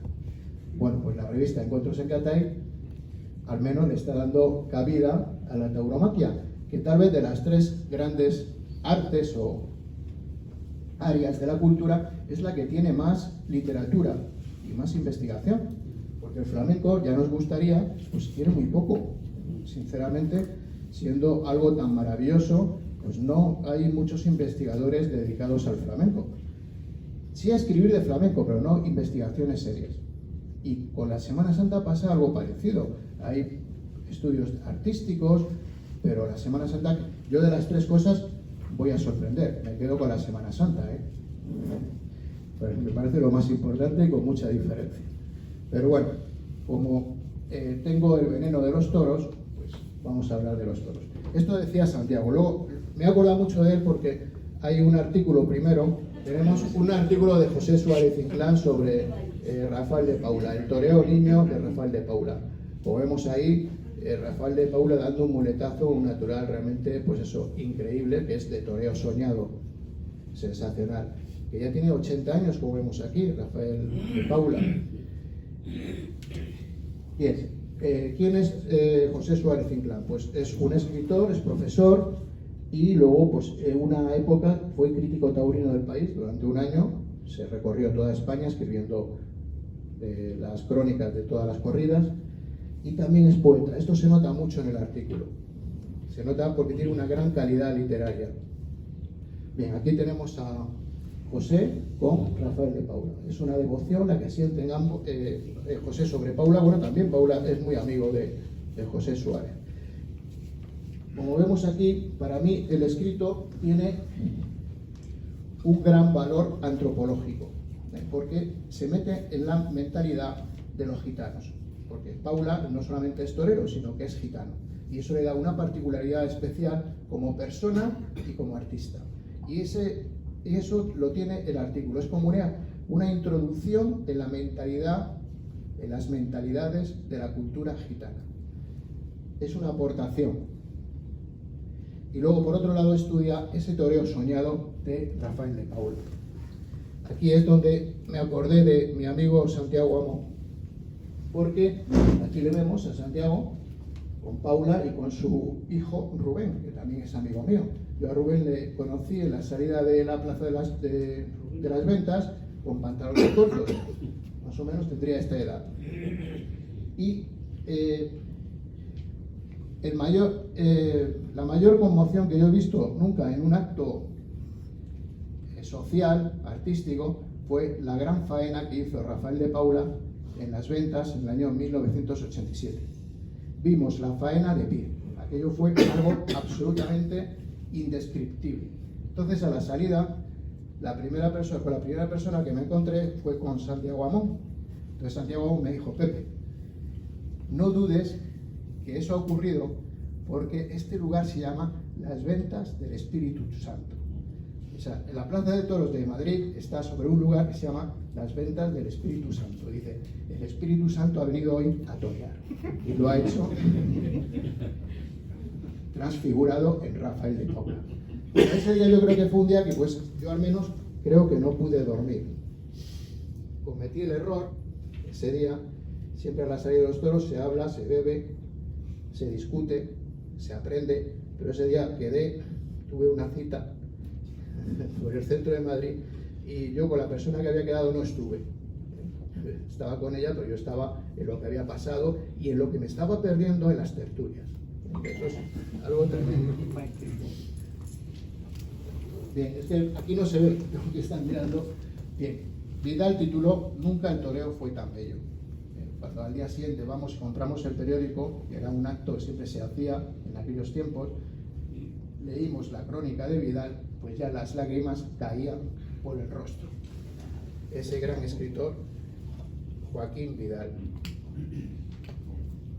Aquí tenemos a Rafael de Paula. Siempre he dicho muchas veces, para mí Rafael de Paula en religión un 10. ¿Qué significa esto? En lo ceremonioso, en lo trascendental, en lo espiritual, el toreo de Paula es lo máximo. Traducido a Taiwán sería un 100. Es siempre la mejor propuesta. Bueno, esto claro, hay que tal vez pues conocer un poco el arte taurino para entenderlo, pero las fotografías nos dicen bastante. Aquí tenemos, el año pasado se dijo en la misma revista sobre Rafael de Paula el toreo imposible, ¿no? De Rafael de Paula. Y aquí tenemos la relación con José Ramos. Efectivamente ha sido inspirador de escritores. Uno de los grandes libros de los últimos 50 años de la cultura española lo escribió José Bergamín, inspirado en Rafael de Paula, La música callada del toreo, un gran texto. Y ya en su estilo yo diría que es un torero barroco, en la mejor tradición española. Por eso Bergamín lo relaciona con los autores del siglo de oro en su estudio. Bien, remito a entonces José Suárez Inclán, a su escrito, que me parece fantástico, y bueno, iba a leer un fragmento, pero yo creo que si os hacéis con la revista y lo leéis, os va a encantar. Es uno de los grandes artículos de este número, sin duda. Bien, pasamos a otro artículo de Jorge Laverón, que ya es como un escritor que todos los años colabora con nosotros. Jorge es una figura dentro de la crítica taurina y un personaje muy especial. Es un bohemio, el último gran bohemio. Yo creo que del siglo XX supera a todo lo que podéis pensar de lo que es un bohemio. Un hombre integrado en la vida, y en la vida de la calle, en la vida social, en la vida que no tiene nada que ver con la regularidad, sino con la irregularidad. En eso es un maestro, Jorge. Todos los años nos presentan a diversos toreros. Este año, dos toreros también muy desconocidos, pero que en su momento tuvieron su eco. Incluso uno de ellos, Gregorio Sánchez, fue figura del toreo. Lo se relaciona con otro torero muy importante del siglo XX, Domingo Ortega. ¿Por qué? Por su parecido estilístico. Jorge ha sido crítico en diversos medios, también es escritor, tiene poesía. Bueno, pues ya se le editará cuando no esté entre nosotros. Bien, aquí tenemos a Dámaso Gómez. Dámaso Gómez fue un torero que nació en Madrid, murió en Madrid. Este año, mientras estaba editando la revista, murió. Y podríamos decir que fue un torero muy madrileño. Su estilo sería el casticismo y un torero de una gran facilidad. Es decir, ante los toros más difíciles, Miura o cualquier ganadería que nos podamos pensar muy complicada, resolvía la situación casi sin despeinarse. En ese sentido se le comparó siempre con Luis Miguel Dominguín, la facilidad. Tengo esta fotografía porque es muy difícil tener fotografía de esos toreros, muy complicado. Es decir, hay toreros que acudes a internet, o incluso, bueno, Jorge me aportó, las que me aportó Jorge no eran muy buenas. Yo creo que por internet encontré otras mejores, pero hay toreros como que no, la fotografía no ha estado cercana a ellos, y otros en cambio pues tienen multitud de fotografías. En el caso de Dámaso Gómez pues es muy difícil. Pero aquí le vemos eso, lo que sería su madrileñismo, ¿no? La chulería. Tuve la suerte de conocerle en la calle, saludarle, y pues era un personaje realmente muy especial. Y sí, el que tuve suerte de ver fue a Gregorio Sánchez, que fue figura. Gregorio Sánchez fue un torero que toreó mucho, en una época difícil, con grandes toreros, como Antonio Ordóñez, como el comienzo de Pago Camino, Cur Romero. Gregorio Sánchez tuvo varias temporadas arriba del escalafón, y luego fue director de la Escuela Taurina de Madrid. Fue un torero castellano, podríamos decir. Castellano, que significa sobrio. Nada de adornos, ni de, digamos, irse a lo fácil, sino centrarse en el dominio del toro, en resolver la situación de una manera eficaz. En ese sentido, por eso se le comparó a Domingo Ortega, aparte de que también los dos, tanto Gregorio Sánchez como Domingo Ortega, habían nacido en Toledo, cosa que les une. La importancia de Gregorio Sánchez la tenemos abajo. Tiene 10 salidas por la Puerta Grande de Madrid. Esto no es fácil. Pensemos que una figura actual como el Juli solo tiene una. El Juli solamente ha salido una vez por la Puerta Grande de las Ventas. Bueno, pues el señor Gregorio Sánchez lo consiguió 10 veces. O pensemos, por ejemplo, Ponce. Ponce solo tiene 4 salidas. En cambio, ¿cómo es la historia, no? La historia olvida a toreros, en este caso, que fueron muy importantes. ¿Por qué? Pues porque no hay nadie que hable de ellos, tal vez. Y en este caso Jorge hace muy bien de recordarnos, traernos a estos toreros que no fueron. Yo le vi en la Escuela Taurina de Madrid, cierra la temporada siempre con digamos, una vez cerrada, una novillada para los alumnos. Entonces salió un novillo muy difícil y un alumno no podía con él. Y salió uno de los profesores, Joaquín Bernadó, suena, ¿verdad? El torero que más español, que más toreó en México, Joaquín Bernadó, y con ese novillo no se hacía. Y salió Gregorio Sánchez, cogió la muleta, pum, pum, pum, pum, pum, pum, pum. A los 5 muletazos el novillo estaba entregado y le dio 40, 50 pasos. Esto habla de la capacidad que tenía este hombre de hacerse con el dominio del toro. Aquí le vemos una fotografía muy parecida, porque aquí, digamos, está toreando a media altura, un toro que tal vez no está muy fuerte, con muchas fuerzas, intentando dominarle y llevarle y hacerse con él, ¿no? Con suavidad. Muy parecido a lo que sería con una fotografía de su maestro, ¿no? Domingo Ortega. Aquí Domingo Ortega baja más la mano, pero sería un mismo concepto, el concepto del dominio, que es el que vemos en la otra fotografía de Domingo Ortega. Bien, tenemos otro artículo de Ignacio Ramos Riera, que es un profesor de la Universidad Pontificia de Comillas. Yo no le conozco, la relación... Jesuita. Entonces, bueno, la iglesia y los toros, ¿verdad? Un tema muy importante. Sí. Entonces, en este artículo habla de la dificultad que significa hablar de los toros a un auditorio que no sabe nada, como le pasó a él en China cuando tuvo que dar una conferencia sobre toros, y a qué cosas tuvo que aludir para defender, digamos, la tauromaquia. Y en este artículo lo que nos descubre es que fue a lo existencial, ¿no? A la parte más, digamos, filosófica que contiene la ceremonia taurina, la relación que hay entre el toro y el torero, si nos podemos meditar lo que significaría la vida y la muerte en el ruedo.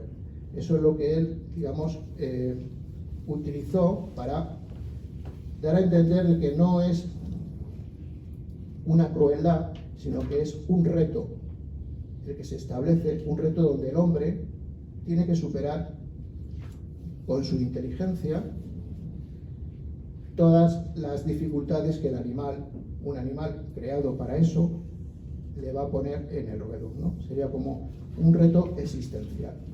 Esto es un poco lo que nos dice aquí José Ignacio Ramos Riera.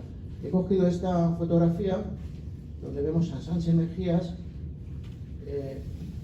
velando a su cuñado, Joserito, el día que murió en Talavera. Para que nos veamos que la muerte existe en los toros, pero también en la parte del torero.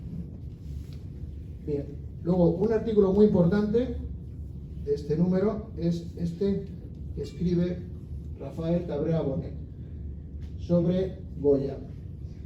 Aquí esto es muy serio por lo siguiente. El bicentenario del Museo del Prado se ha conmemorado con una exposición sobre Goya, en la que los comisarios han destacado que Goya era antitaurino. Eso es decir, como exposición estrella de una celebración tan importante como la del Museo del Prado. Claro, esto ha sorprendido a todo el mundo, no digamos a los que son aficionados a los toros. Es como derribar, ¿no?, algo que todo el mundo asume, que Goya era un aficionado, le gustaban los toros, pues con intenciones, yo creo que políticas, ¿no? Hay unas intenciones ideológicas detrás de esto. Entonces aquí este fue un artículo de encargo, porque yo llamé a Rafael Cabrera Bonet, o le convencí y le dije, pues el que más sabe sobre Goya eres tú y eres la persona adecuada para explicar este tema. Y yo creo que lo consigue. Es un hombre muy erudito, con un gran conocimiento, y nos traslada pues toda la relación que hay entre Goya y los toros. Es decir, lo vemos en muchos aspectos. Bueno, Rafael Cabrera Bonet es una figura dentro de los estudios taurinos. Tiene un curso que se llama Aula de Tauromaquia de la Universidad CEU, de conferencias de profesores. Bien, un antitaurino no se dedica a pintar toros tantas veces a lo largo de su vida, y cuadros tan célebres y tan, digamos, especiales como el que le dedicó a Pero Romero, como vemos ahora. Aquí tenemos un cuadro sobre una noviada donde se dice que aquí puede haber un autorretrato del mismo Goya joven. Tenemos aquí otro cuadro muy cercano a la gran serie de, digamos, de dibujos que dedica Goya a la tauromaquia, que es la tauromaquia de Goya, la conocida tauromaquia, que la pinta entre el año 14 y 16. En esta misma época vemos aquí este óleo, donde vemos la suerte de varas, una corrida de toros en una aldea, y claro, el espectáculo no es el mismo que hoy. ¿Por qué? Porque no está regulado. Ahí, aquello era totalmente popular, y cuando algo es totalmente popular, pues cada uno hace lo que le parece, ¿verdad? Los toros cambiaron de lo que era no regulación a la regulación, a la reglamentación en esa época. Entonces muchas, digamos, imágenes que podemos pensar que es una crítica de Goya, en realidad es solamente una descripción exacta de la realidad, que es lo que un pintor hace. Un pintor lo que hace es reflejar lo que ve, no hace una interpretación. Aquí tenemos, claro, si es antitaurino, ¿cómo va a pintar un cuadro como este? Eso es imposible, ¿no? Totalmente, a nadie se le ocurriría. Pedro Romero, ¿no? El que es uno de los primeros grandes matadores, mítico. Aquí tenemos uno de las estampas de la tauromaquia, que es Pedro Romero matando al Volapí, precisamente. Y tenemos aquí los últimos dibujos de Goya. Goya también tuvo pues una evolución personal. La sordera es algo que le afectó mucho al carácter y a su visión de las cosas. Y luego el exilio, porque murió en Francia. Y todo esto hizo y luego otra vez, si pensamos en ese dibujo de Goya, el monstruo de la razón, ¿cómo es? El monstruo de la razón crea, no, ¿cómo es? El sueño de la razón produce monstruos. Entonces, ¿qué está diciendo en ese dibujo? Pues en ese dibujo en el fondo sería antihumano, ¿no? Está hablando mal del hombre, pero no es su motivación. Su motivación es hacer una crítica de todo lo que pasó precisamente con la Ilustración. Entonces, en ese momento, pues las, digamos, manifestaciones populares, como pueden ocurrir en la actualidad, pues no tienen por qué ser agradables, son como son, al margen del arte que se está ilustrando, en este caso los toros. Esto es una serie ya un poco antes de morir, porque él murió en 1828 y esto lo pintó en 1825. Son 5 grabados últimos que hace sobre toros en Burdeos, que es donde murió. Bueno, aquí vemos la exposición, o sea, ¿cómo se dice? La inauguración de los comisarios, y vemos, por ejemplo, en la ficha de uno de los dibujos de la tauromaquia, pues nos aparece esto, ¿no? Que es el motivo del artículo. Nos dice, pues nadie parecía estar dispuesto a comprar unas imágenes, dice, la tauromaquia de Goya no se vende, fracasó. Pues nadie parecía estar dispuesto a comprar unas imágenes de indudable belleza, pero también de una terrible violencia. Las composiciones se sitúan en el ámbito crítico y dramático de los desastres de la guerra, y el artista se hace eco en ellas del debate sobre la legitimidad de la tauromaquia que existía en la sociedad ilustre. Eso es imposible, claro, porque precisamente en esa época se atacaba a los toros, pero era por el número de horas que se perdía para la economía, pero no porque hubiera una legitimidad o no del espectáculo. Eso no tiene nada que ver, es decir, no está contextualizado, ¿no? Ese es el motivo del artículo. Entonces aquí tenemos, como mi amigo Rubén Amón sacó un artículo en el Confidencial muy interesante, porque claro, según los comisarios, pues también podía ser Goya homosexual, vegano, easter, podréis imaginar cualquier cosa, cualquier aspecto de Goya podemos descubrirlo si nos da la gana, ¿no? Sin ningún tipo, digamos, de criterio científico. Dice eso, ¿no? Dice, los conservadores Mena y Matilla conocen mejor a Francisco de Goya de cuanto lo hacía su propio jardinero. Sostenía el viejo que es decir, se meten a analizar aspectos que son de interpretación, pero no es de fundamentación. Bien, entonces ya el último artículo me correspondería hacer una crítica sobre mí mismo, y no lo voy a hacer, voy a poner unas imágenes. pero sí decir que el torero que me ha motivado a escribir ha sido Paco Ureña. Para mí, un héroe, ¿no? Lo digo en el artículo, un hombre superior, que a lo largo de muchos años, de la nada, ha llegado a lo más alto, a base de coraje, corazón, entrega, sacrificio, esfuerzo, todo lo que podamos pensar, lo más inimaginable.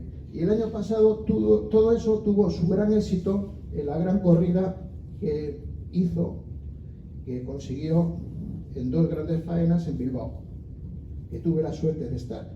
Y eso fue lo que me hizo querer escribir sobre Paco Ureña.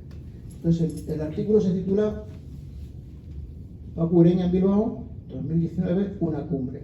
Y analizo toda su trayectoria a partir de lo que otros críticos han ido dejando escrito en los periódicos. Paco Ureña, ¿no? Pues un torero hecho a sí mismo, un largo camino llevado con fe, un empeño, torear puro. ¿Qué es torear puro? Con exactitud y siguiendo las reglas clásicas. Parar, templar, mandar y sobre todo cargar la suerte. Lo vamos a ver en las fotografías.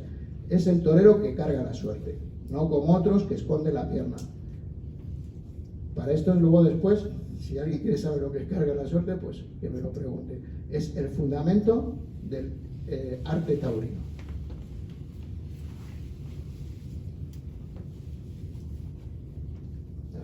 Hay que fijarse en la pierna de salida, que es sobre la que ha tenido que girar el toro. Porque si el toro se equivoca, la cornada va ahí. Es más fácil, ¿verdad? Pues esa es la dificultad que tiene que sortear el torero. Eso es cargar la suerte. La pierna sobre la que asienta el torero.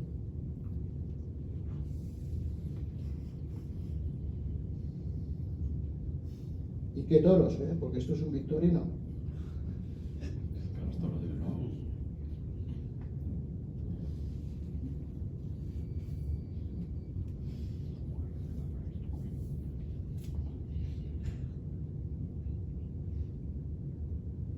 Esta es una fotografía de Bilbao, precisamente. Bueno, pues con esto terminamos la parte de tauromaquia. Me vais a permitir que hable de pie porque me pasa un poco como a mi maestro, el filósofo Gustavo Bueno, que no sabía hablar sentado. Entonces, pues, me pongo de pie. En fin, bueno, pues entonces me toca la última presentación y las 2 últimas secciones de la revista, que son la sección de creación y la sección de reseñas. En la revista va primero la sección de creación y luego la de reseñas, pero en esta presentación voy a hablar primero de las reseñas y luego de la creación. Las reseñas porque son reseñas de libros y no voy a poder decir mucho sobre ellas, porque hay que leer las reseñas y luego habrá que leer el libro.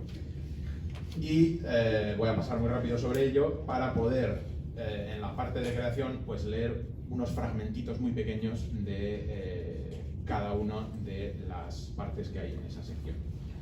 Así que nada, pues voy a empezar con las reseñas. La primera es la del profesor Ricardo Blázquez, que tenemos aquí, que reseña el libro de Enrique Sáez Palazón. Y este libro se titula La cruz de Ailanto, Diego de Pantoja, un misionero español en la China imperial. Habla, pues es un libro sobre Diego de Pantoja. Diego de Pantoja, pues era el compañero del jesuita Matteo Ricci a finales del siglo XVI, cuando llegaron a Cantón y al final pues consiguieron llegar hasta la corte del emperador Ming en Pekín. Y Diego de Pantoja, que sobrevivió a Matteo Ricci, pues tuvo la mala suerte de no ser tan famoso, digámoslo, como Matteo Ricci, de lo que tiene. Y que los hispanos, pues si hay un italiano, pues siempre va a ser más famoso, ¿no?, que un hispano, ¿no? Pero bueno, Diego de Pantoja tuvo una contribución muy importante a toda la actividad de los jesuitas en China. Y bueno, pues Ricardo hace esta reseña de este libro, que es importante porque Diego de Pantoja se cumplió el año pasado, creo que fue el aniversario, 400 aniversario, y en la revista Encuentros en Catay tuvimos, no sé si fueron 2 o 3 artículos, un dossier también sobre Diego de Pantoja. Bueno, La segunda reseña es de Evaristo Bellotti, que es un artista español, amigo de Pepe Campos, que reseña el libro de Raúl Fernández Vítores, Viaje a Tianjin. Viaje a Tianjin es un librito muy pequeño, es como una especie de artículo largo de periódico embutido en unas pastas de libro, pues nada, eso sí que es de bolsillo, eso sí que te cabe realmente en el bolsillo. Y habla sobre unos comentarios que hace Raúl Fernández Vítores a un viaje a Tianjin. Tianjin es el puerto de Pekín, si se quiere, una ciudad que está pues, a unos 100 kilómetros de Pekín, ya en el mar de Bohai. La tercera reseña es de José María Balcells, que reseña el libro de Salvador Arias Nieto, que se titula El 20, siglo de oro de la poesía taurina, en el que pues, se comenta la poesía taurina del siglo XX y por qué se considera que el siglo XX es el siglo de oro de la poesía taurina. Y la última reseña en realidad es un comentario que hago yo mismo sobre la novela de Joseph Conrad, El agente secreto. Esto surgió porque la comunidad española, pero bueno, hispánica en general, tenemos un par de tertulias literarias, una en Taichung y otra en Taipei, y en la última tertulia literaria de Taichung, pues leímos y comentamos El agente secreto, y a partir de aquello se me ocurrió hacer un comentario sobre cómo funciona el terrorismo dentro de la novela de Joseph Conrad, El agente secreto. Bueno, hago un comentario allí pues un poco así a la pluma del asunto.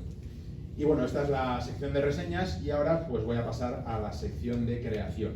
Y en la primera parte pues tenemos unos escritos del profesor José Ramos que se titulan Disquisiciones e impertinencias varias, entre paréntesis, segunda serie. La primera serie se publicó en el anterior número.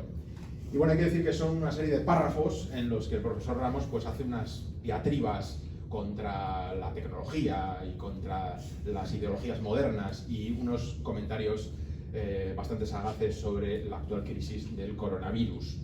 Y como decía, pues son 24 párrafos, en realidad son párrafos que no, sin cambio de... que pues he intentado resumir en lo que es el último párrafo, el párrafo número 24, que les voy a leer a continuación para que tengan una idea más o menos de cuál es el tono. Dice así: Año del Señor de 2020. En tiempo de pandemia del virus corona/coronado, comprobamos una vez más que la ignorancia, la negligencia, la irresponsabilidad y la estupidez suelen ser tan mortíferos como el mismo virus. Diríase que son los 4 jinetes del apocalipsis, acompañados por el burro ciego y enajenado del delirio ideológico. Pues bueno, este es más o menos el tono de las diatribas de don José. Lo siguiente es un relato corto de Ignacio Cartagena que se titula Dos tristes medias verónicas. De este no voy a leer nada, simplemente voy a hacer un pequeño resumen de lo que es el relato. Se trata pues de la historia de un crítico taurino que está viendo una novillada y es acosado, por decirlo así, por un aficionado que quiere recordarle continuamente que en su crónica, en la crónica que tiene que hacer de esa horrible novillada que presencia, pues que no se le olvide mencionar las 2 medias verónicas que hace uno de los novilleros, que al parecer es hijo de sus vecinos. ¿Y cuál es la razón de esa insistencia que tiene el aficionado sobre el pobre crítico? Pues lean el relato y conocerán. La siguiente parte se trata en realidad, no es creación, es más bien un artículo que apareció publicado en el ABC, en el diario ABC de España, por Francisco Javier Santas Hugues, que se titula El fútbol según Gustavo Bueno. Gustavo Bueno es el maestro que he señalado al principio, que nos habrá presentado.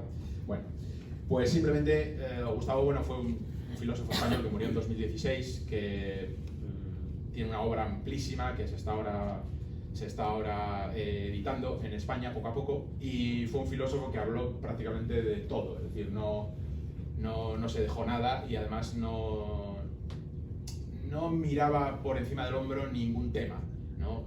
Un poco en la línea de Platón, cuando aquello que decía de que hay ideas para la basura, el pelo y el barro. Y entonces pues también se dedicó al fútbol Y lo que hace Francisco Javier Santas es recoger un poco todas las ideas que Gustavo Bueno pues pergeñó sobre el fútbol en un artículo. Y para sacar un extracto, pues simplemente decir que Gustavo Bueno protege a los aficionados del menosprecio de los intelectuales, esa gentuza.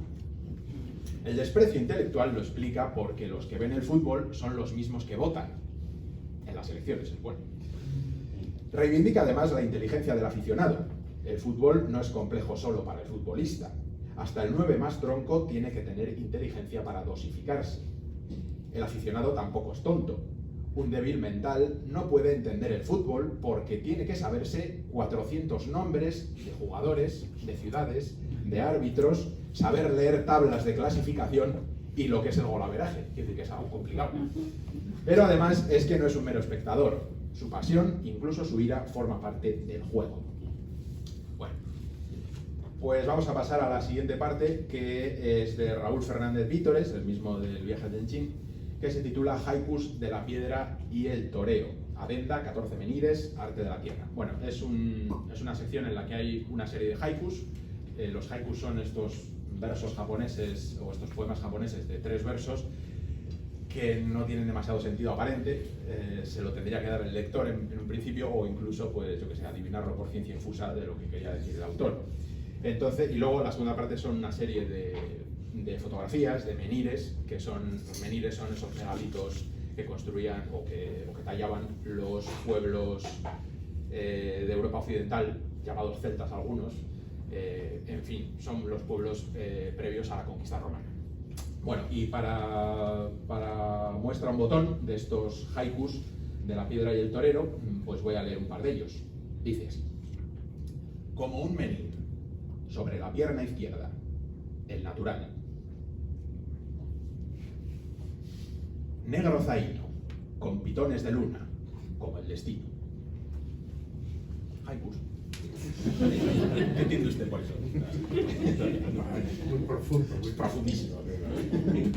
No se puede explicar. Bueno, pues la penúltima sección son 4 poemas de Santiago Rupérez, aquí presente, que se titulan en general En torno a la vacuidad. Son 4 poemas en torno a esta idea.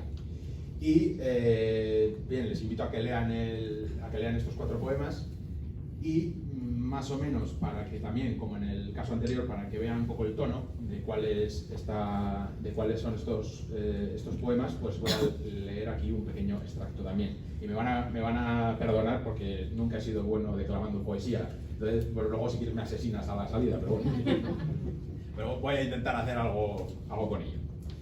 Dice así, Santiago: el silencioso vacío del universo se vive en su impermanencia, en el fuego líquido del magma del volcán, en el poder destructor de un terremoto, en la cautivadora belleza de una aurora boreal, de una puesta de sol en el horizonte del mar, en el terror de una galerna y la desolación de un tifón, en el lamento de los árboles azotados por el vendaval.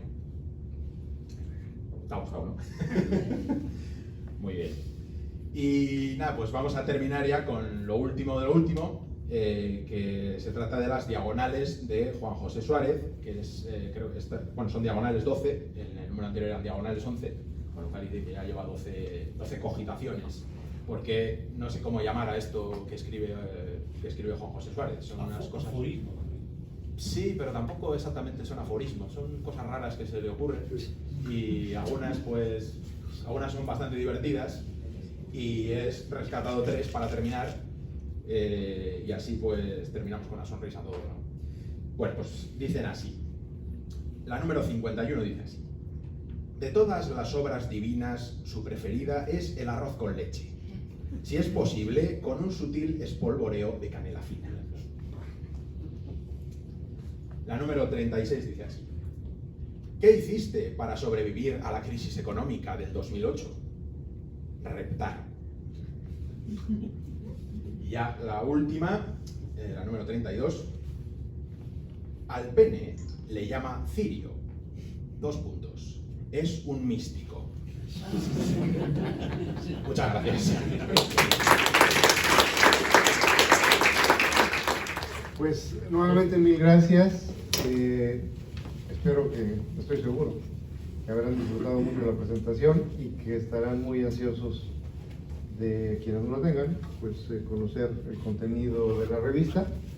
Ya aquí nuestros amigos pues les dirán cómo se podrá llegar a eso.